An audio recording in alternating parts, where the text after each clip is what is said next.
In this video, we're going to go ahead, we're going to cover 5 basic concepts in JKD. And I'm going to give you guys an illustration right here. You might be seeing this in either past videos of mine or future videos, but I kind of have 5 levels set on up right here. And each one of these levels will convey a certain kind of a concept.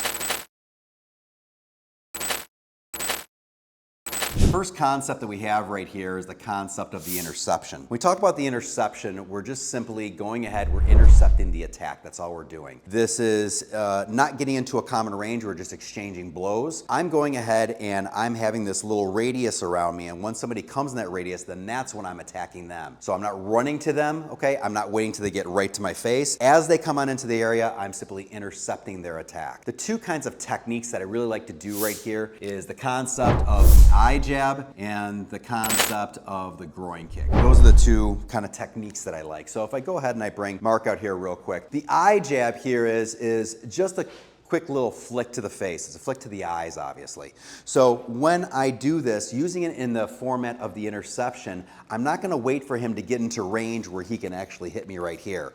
If he steps off, let's say 2 steps, as he steps on in, now I'm intercepting right there. I'm intercepting the attack. That's the essence of this concept right here.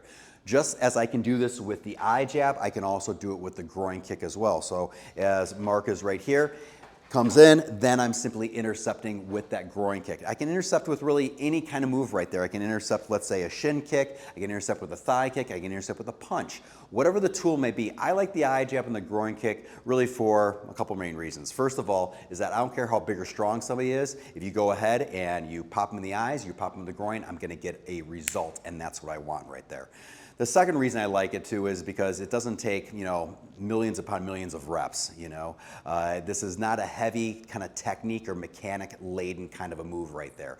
If you go ahead and you just get down a nice little flick right there or a groin kick right there, I obviously have videos that kind of get into those techniques a little bit more, but they're very, very simplistic, and therefore they're not just easy to do, but they're easy to pull off, especially using around this concept as well. So once again, as Mark comes on in here, as he comes in to hit, I simply eye jab. If he comes on in here, boom, I'm not gonna let him get any closer than he needs to. I'm intercepting the attack. The second kind of concept that we're working right here is the concept of the destruction. All we're doing with the destruction is we're using a person's limb as it's coming in to attack me. We're using that as the target. So there's several different kinds of destructions that we can use. If I bring Mark right in here and he punches, once again, all I'm doing is I'm just going ahead and attacking this limb right here. Easiest one to do is just a basic elbow destruction. He comes in here and I'm just popping this, boom, right there.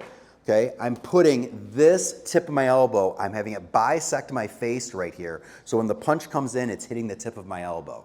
Okay, that's going to cause him a lot of pain, and it's going to save me a lot of pain by obviously not hitting my face. So Mark comes on in here. I want to make sure that I bend that elbow on in just like this, and I bisect the face. So the first kind of technique that we have right here is what we call our elbow destruction. Shin destruction is the next one that we have right here. So let's just say that Mark has a right lead just for the camera angle and everything like that. If he's going to go ahead and, let's say, give me a groin kick right here, or if I'm in this lead and he's giving me a thigh kick right here, all I'm doing is I'm picking up my heel right here and I'm making sure that now my knee makes contact with his shin right there. Let's try that again. Boom, it's all we're doing. The trajectory, go ahead and kick, would be right here, but instead I'm having my shin get in the way. If by chance he's aiming for my thigh right here, now what I'm doing is I'm just turning, and that's where it's making contact right there. So we have what's called a shin destruction. So far we have a interception, we have a destruction, you have the techniques right here. Entry is going to be the next kind of concept that we have right here. When we talk about an entry, all we're talking about is getting from point A to point B. So if I have Mark come on in here, all I'm planning to do is get into this range where I can start using my close quarter moves. That is the main kind of objective I have for using this entry. The entry is the entry. The entry is the concept, but the entry is also the technique as well. One thing that I love to do is making it really, really basic and just coming on in. After I've done maybe one of these 2 concepts or techniques, I get right into here, and all I'm doing is locking up on the neck. I want hand over hand. I want my elbows down. And from right here, as long as I have the inside position right here, I have major leverage on this person's body where I can start using my knee strikes, my elbows, eye rakes, headbutts, Once again, those are the tools that take bigger, stronger people out of commission. The second kind of technique that we could use right here is our straight blast. So if I have Mark right in here, after I go ahead and inflict a shot of pain, maybe via the destruction or maybe an eye jab or groin kick or something like that, I'm going to start throwing a flurry of punches right down his center line right here. Now, when we talk about the straight blast, we do have a video on that as well, all right? But just to kind of go over a quick little kind of cheater's notes right there, I just want to use the flat of my fist, all right? And all I want to do is start throwing punches right down my center line. So I'm not throwing punches out like this and leaving a gap. What I'm doing is I'm throwing right down the center line just like this. So if I have Mark right here, this is what I'm looking for, like this. After I do that, I obviously want to kind of put that in tandem with me moving forward or forward pressure. So if Mark takes an extra step right here, he moves back as I punch. He's respecting the fact that I'm not hitting him in the face over and over again. But what I'm doing is I'm entering on in. This is the entry. I can either go in with the lockup or I can go in with a straight blast. So I'm going to go ahead and put these two techniques right here as well. So I simply say LU, the lockup, or we simply have SB, which is a straight blast right here. The fourth concept down is what we have as a fake. Now, the fake we're going to keep pretty basic right here. We're either going to go high to low or we're going to go low to high. You might have seen this in another video of mine. When we talk about a fake, the recipe is this. We simply take half of the first movement and then we brutally interrupt it with the full second movement. So if I have Mark over here, let's just say that I want to go ahead and fake the high line and then land the low line. This is an example here of H to L or high to low. So I'm faking here by doing first half of the movement right here. What I don't want to do is do the full movement and then go here. That's not a fake. That is simply attack by combination because I'm throwing two separate moves in there. When I go ahead and I fake this right here, I get a reaction. I use that reaction as an opening so I can go ahead for a groin kick, or maybe I go for a shin kick, or maybe I go for a thigh kick. Whatever it may be, I'm simply going ahead and I'm faking high, landing low. The other option that we have is just simply reverse that. We can fake low and then land high. So let's say I have a groin kick right here, right? Pretty basic. All right, well, what I'm going to do is I'm going to fake this right here, but then pop the high line. So as I go right here, I'm faking here and going here. Notice I'm selling the fake. I'm selling the movement. How am I doing that? Well, I can kind of put a couple tips in here. The first thing I can do is make sure I sell it body mechanics wise.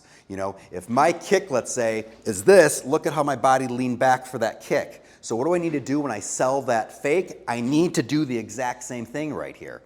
The second thing I can do is I can look at the target that I'm hitting. So I'm looking at the low line. What I don't want to do is if I want to land high, I don't want to be focusing on high because then that's where all his attention's going. Who cares what happens down here? But if I'm looking down there and I fake low and then pop high, that's what we want. That's the recipe of a fake.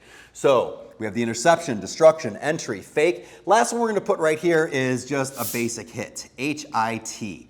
Now we call this a progressive direct attack. Progressive direct attack is, once again, it's exactly what it sounds like. But we have to ask ourselves, what are the best progressive direct attacks? I'm not saying that punches are not or kicks are not, but you know what the best progressive direct attacks are, or the best hits are? Well, it gets down to our elbows, knees, and headbutts. So if I go ahead and I have Mark right in here, this is a range where after I've locked on up, after I've entered on in, then I use my knee strikes or my elbows or my headbutts. Once again, those are the tools, as I always say, and you heard me say it a million times before, these are tools that take bigger, stronger people out of commission.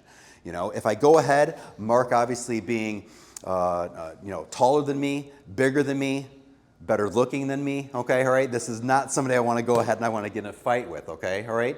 But if I go ahead and I use this range right here where I have higher leverage, that's what I want to do. There's a reason why there are weight classes in boxing, kickboxing, wrestling, MMA. They act as an equalizer.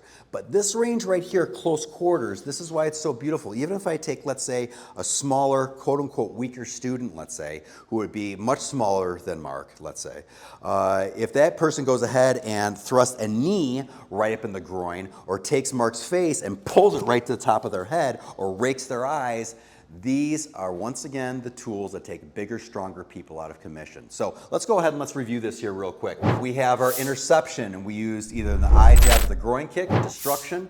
We have the elbow destruction or the shin destruction. We have the entry, which is the lockup or the straight blast. Fake, which is either faking high, landing low, landing high. And then last but not least, what I like to put in here is our elbows, knees, and butts, among other close quarter moves. But those are techniques that we can use within there. These are the 5 concepts that we're using and some examples of some techniques. Please remember, when I say examples, these are not the only techniques that could illustrate any of these concepts right here.